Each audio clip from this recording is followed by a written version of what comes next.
How's it going, everybody? So I guess I got this. So just to kind of jump into a quick bit about myself, because I've done this pitch, I found people tell me to do that. So, I started out in 2019. I graduated, and the first thing I did was move into a machine shop with my first co-founder. And we were literally sleeping on the sixth floor of a machine shop that actually got bought by Sticker Mule in Amsterdam, New York. And we were living up there with a garden hose duct taped up to a bathroom stall with a hole in the ground where the toilet was to shower. And there were bats flying in and out of that office, and really the machine shop, and that's where it all started. And this is what I do. I love this. I've never done anything else. It's the only thing that I'm going to do. So I want to tell you about thin air.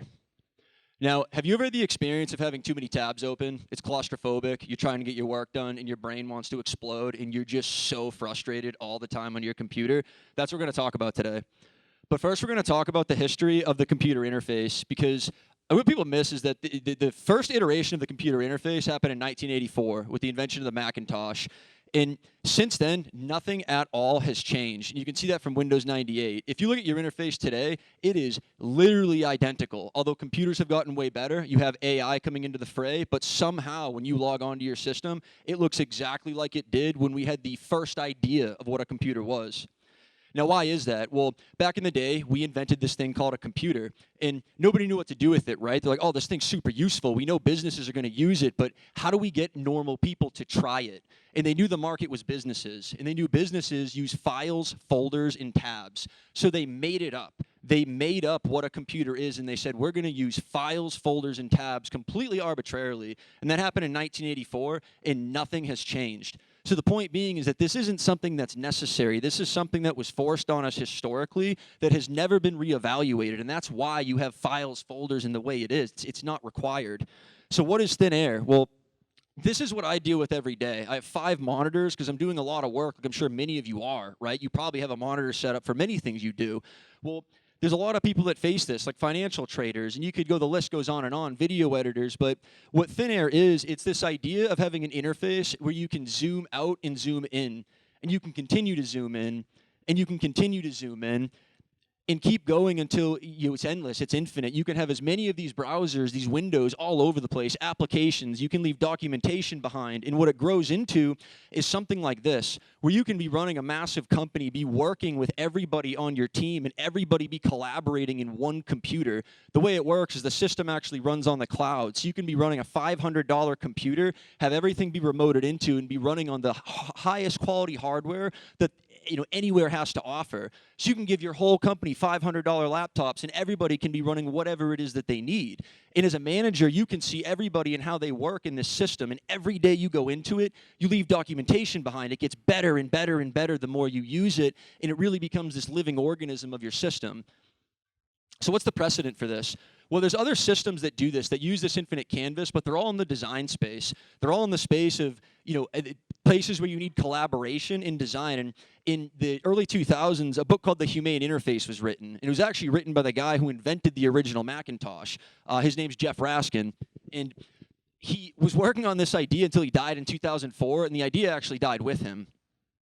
So what makes a zooming interface? Well, the first thing is space. No more claustrophobia. You never run out of space. You just keep creating more and more objects, more windows, and just continue on your merry way and organize it how you think.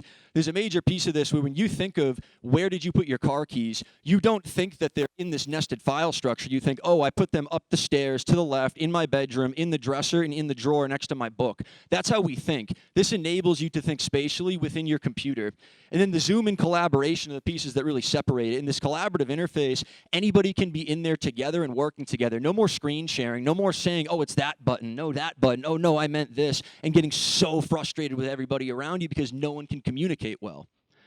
So the revenue generation is that we'll start with it being a free, limited set of features that people will begin to use and love. And then when they need to expand because they're running out of space and resources, well, then they expand to the professional version, which is most likely why people would use this. They're a professional who need to be more productive.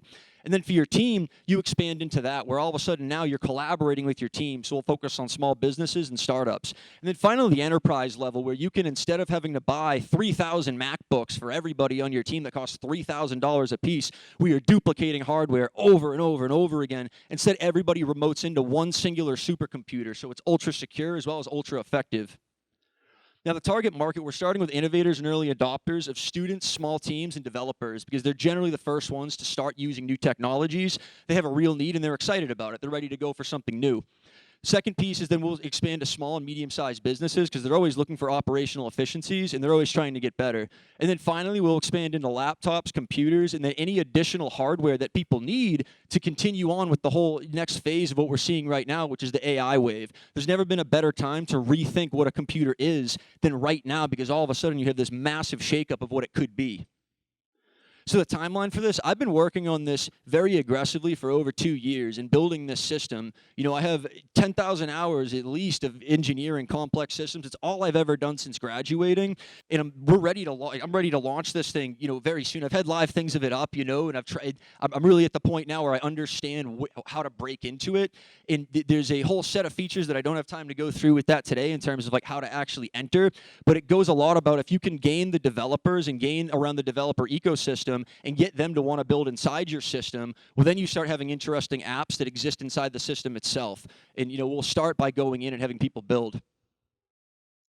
Now, why me? You know, why this is a moonshot idea, right? You're thinking of, you know, how do you get something like this to light? Well, you know, I've built businesses before. Again, the first day I graduated from school, I had no idea what I was going to do, and I said, okay, I'm going to figure it out with my first co-founder. We're just going to figure out how to make money, you know? And we did. And we've grown we built a corporate apparel business that puts logos and embroidery on T-shirts, and it supports this effort. It enables me to write code full time while he now runs the business, and he believes in what it is, so it works out great. And you know, this isn't a hobby for me. You know, this is something I wake up every single morning and do every day. For anybody who's known me through RPI, this is all I ever did. I never did anything else. You know, I'm very committed to what this is. And then finally, I've built a lot of complex software and I have a portfolio to back that up. I know how to build these systems, and I've built this infinite canvas thing, you know, 10 times over at this point with different iterations, making it better and better. So what's needed? Well, right now I'm looking to figure out how to add fuel to the fire, how to take a bucket of gasoline and just dump it on top of this idea. So I'm interested in having introductions to investors and speaking with them if they're interested in what this idea could be, because the potential scaling is really quite large. And I'm also interested in meeting interested users, people who figure out how they'd use it themselves, because that's where I learn how to actually build the system. And then this is a QR code of a splash page website. You can go in and join a mailing list as I start to, you know, we start to release this thing. And then that's my contact info. And, thank you. I'm Dan, and this is Thin Air.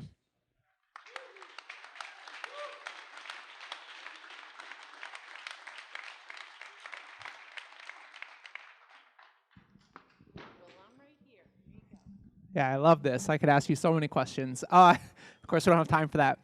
What comes to mind initially is, where is the hardware? Where is that stored? And are the files or the data being stored on this $500 laptop or with the hardware? Yeah, so everything's stored in the cloud. So there's different variations of that, but the iteration that'll be releasing is you're using compute in the cloud, and all the data is stored there as well. So you're really having everybody work off of one singular computer, as opposed to having everybody be on their own system. So where it's stored, the hardware is in the cloud that's being, you know, so to speak, rented as one singular computer. So you have a subscription model alongside that. Okay. So clarification. So is there an actual physical supercomputer that we're using off of, or is everything getting ran off the cloud? So everything's running off the cloud. So really right now, it's all just on AWS. So you're taking servers from AWS and spinning them up as necessary for what you need to do. If it's video editing, there'll be a graphics card inside of it. If it's just a browser, it'll be something much simpler. Okay, thank you. Yeah, Fantastic absolutely. idea. Am I missing anybody? Okay. Quick. Thank you. As far as costing goes, are you looking at costing on a consumption model or on a user model? Yeah, so it'll be a hybrid of both, but definitely tailored towards consumption, especially in the age of AI, where there will be a lot of features built into there. You know, a lot of compute. Basically, the compute that you use, you will pay for on top of a base subscription fee. Awesome. And then follow-up question, as far as like security and governance goes, I know enterprises like really have to lock down silos between teams, legal, compliance, whatever it is. How does security and permissioning work in that product? Yeah, absolutely. So all those applications that are running inside that cloud system, each one of them as a user clicks or interacts, they're passing through an ID that identifies them. So if you want to lock them out, you can lock them out, as well as if you want to run thin air on premises, it's very simple. It's designed to be something that's, again, it's duplicated in the cloud over and over again in order for it to exist. So it's a very simple thing to translate it to an enterprise or say, hey, this is your thin air cloud. Do what you want with it. It's all locked down for you. All right, so I might not have heard the question before, so this might be a dupe. Tell me if it is. Hi, I'm over here. So this is a really cool system. It's very new, much like, MacBooks. A lot of people say, hey, it's a different type of system. It's basically impenetrable to hackers, and it's basically cyber secure. We all know that's not the case. So what cybersecurity measures do you implement within your interface and software itself to prevent vulnerabilities? Yeah, absolutely. Truthfully, it's much easier to lock down a system like this than it is most systems because there's really one way in and one way out. Whereas on most systems, there's ways in and out everywhere because they're so distributed. With this, it's designed such that it all sits behind one wall. So it's actually much simpler because you have one area in, one area out. So it's like, it's like protecting a wall where there's one gate versus a wall where there's 100 gates. So you're saying that it's a smaller surface area for attack? Absolutely. So All right, cool. thank you.